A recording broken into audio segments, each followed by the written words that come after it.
Been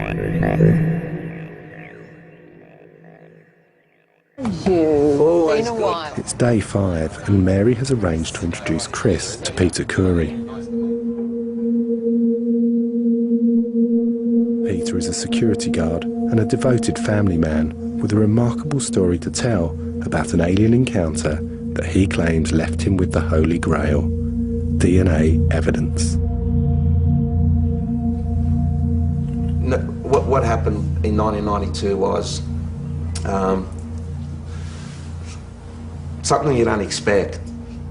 And I've never had an experience or heard of experiences that have happened during the day. And this is 7:15 in the morning. I'm lying there and I feel like something jumped on the bed like a cat.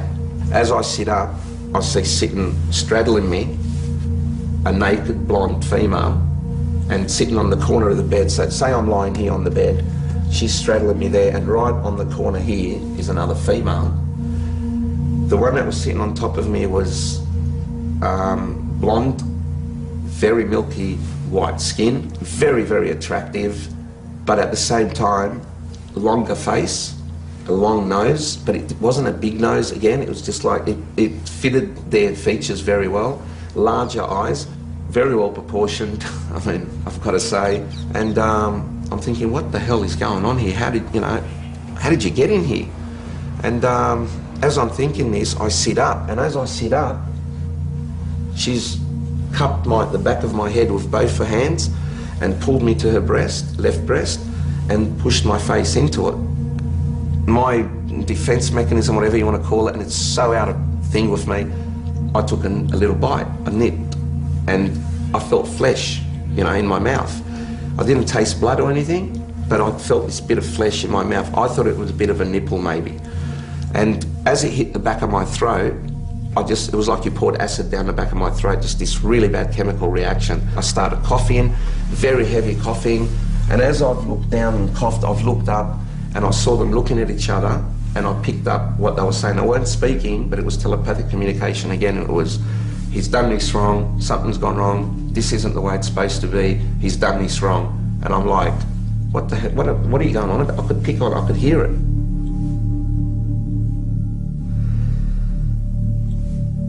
I had an erection for like 6 hours afterwards, and it was pretty painful. And under my foreskin I found 2 hairs.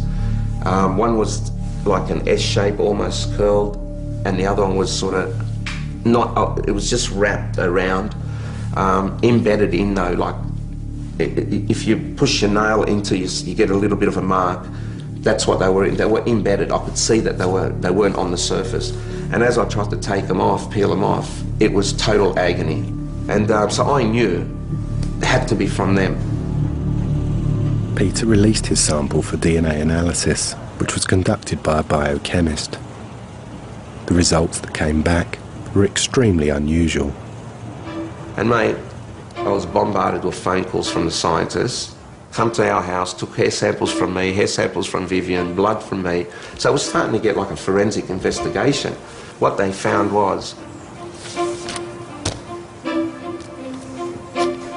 the analysis confirmed the hair came from someone who was biologically close to normal human genetics, but of an unusual racial type, a rare Chinese Mongoloid type, one of the rarest human lineages known, that lies further from the human mainstream than any other except for African pygmies and aborigines. There was a strange anomaly of it being blonde to clear instead of black, as it would be expected from the Asian type mitochondrial DNA. The study concluded the most probable donor therefore must be, as Khoury claims, a tall blonde female who does not need much colour in her hair or skin as a form of protection against the sun, perhaps because she doesn't require it.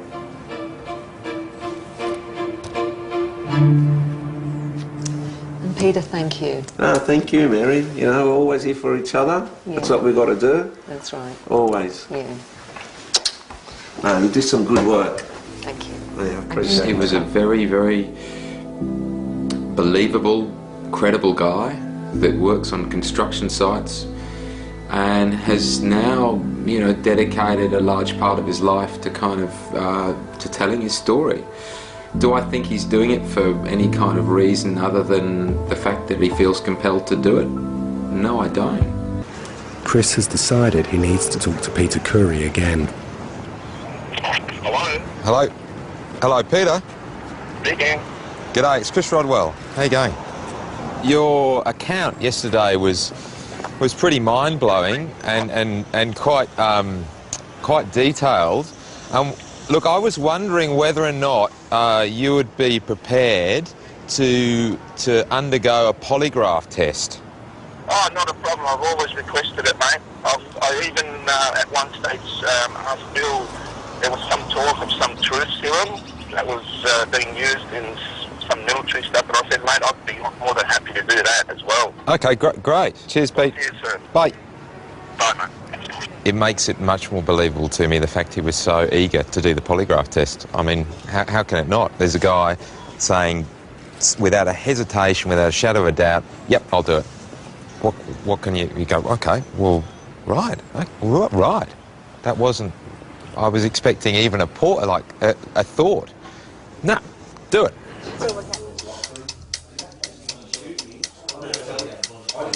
Whilst the polygraph test is conducted, the room must be cleared. So Mary and Chris have to wait outside until Gavin is finished. It's going to be fascinating. He wants to get an answer, and he really is very interested in doing it. So that's going to be a fitting finale, I think. Really, if he passes that, what can you say? Now, these things, they just record how you're going to breathe during the test. So just raise your arms up again. This one's going to go up and around your thoracic area. Mm-hmm. All right, just drop your arms down. Yeah. Those sensors on your fingertips, they record perspiration, right? Yep. Okay. If you're feeling faint, if you're feeling uneasy, queasy, whatever, let us know if you do. Yeah. Relax.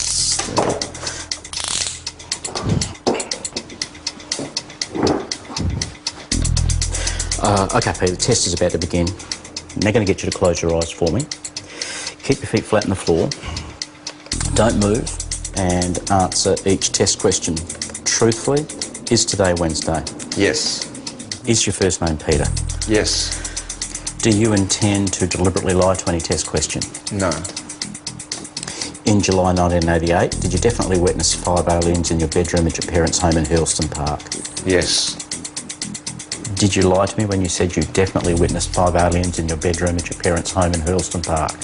No. Is honesty more important to you than loyalty? Yes. Did you deliberately do anything to try and beat this test? No. Did you lie to me when you said you definitely witnessed 5 aliens in your bedroom at your parents' home in Hurlston Park? No.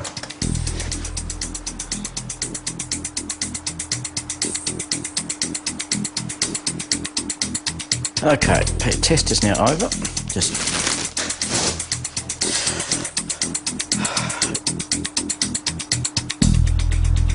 Chris, Mary, I suppose you're dying to know what the results were.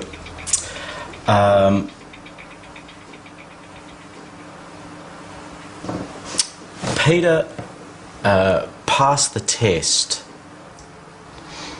Great. I'm happy. So, as far as I'm concerned, what he witnessed, there has to be some merit in that. The polygraph test has validated Peter's account of the events and reinforced his belief that the scientific community need to take this matter seriously. Look, I think the DNA went a long way to helping people believe. Hopefully with a polygraph to back it, people can then sit back and say, well, if the guy's not lying, there's got to be something there, you know, and if there's something there, and if it's 5% of all the reports around the world, if 5% of those reports are legitimate and mine is part of that, then, geez, we've got a phenomena we need to look at. I mean, the results actually haven't surprised me because I've always believed Peter, and I know that he's got absolutely nothing to gain by saying something so incredible. It was an amazing day to cap off an amazing kind of time. And, you know, I guess I keep coming back to the fact that, you know, the only after having looked at everything, the only certainty is that there's still uncertainty. And the more questions you ask, the more you find.